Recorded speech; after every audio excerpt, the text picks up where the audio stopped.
मतदानासाठी भरपगारी रजा अथवा सवलत द्यावी, असे निर्देश बीडच्या जिल्हाधिकारी दीपा मुंडे यांनी दिले आहेत.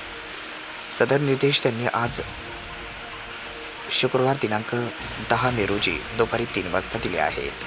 निवडणुकीमध्ये मतदान करणे अपेक्षित आहे. त्यानुसार लोकप्रतिनिधित्व कायदा 1951च्या परिच्छेद 135B नुसार मतदानाच्या दिवशी सर्वसाधारणपणे मतदारांना मतदानाचा हक्क बजावता यावा, यासाठी खाजगी आस्थापनेच्या ठिकाणी काम करणाऱ्यांसाठी भरपगारी सुट्टी देण्यात यावी किंवा काही ठिकाणी कामाच्या तासात योग्य ती सवलत देण्यात यावी, असे आवाहन जिल्हा निवडणूक अधिकारी तथा जिल्हाधिकारी दीपा मुंडे यांच्या वतीने निर्देश दिले आहेत.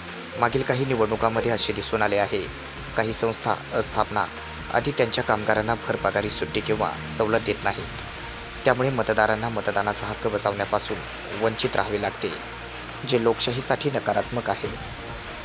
भारत निवडणूक आयोगाने दिनांक 16 मार्च 2024 रोजीच्या प्रसिद्धी पत्रकाद्वारे लोकसभा सार्वत्रिक निवडणूक 2024चा कार्यक्रम जाहीर केला होता. त्यानुसार बीड लोकसभा मतदारसंघाकरिता सोमवार दिनांक 13 मे 2024 रोजी मतदान होणार आहे. सदर मतदान क्षेत्रात मतदार असलेले कामगार कर्मचारी यांना त्यांच्या मतदानाचा हक्क योग्य रीतीने बजावता यावा, यासाठी शासन परिपत्रक काढले आहे. या दरम्यान भरपगारी सुट्टी जाहीर करण्यात आलेली आहे.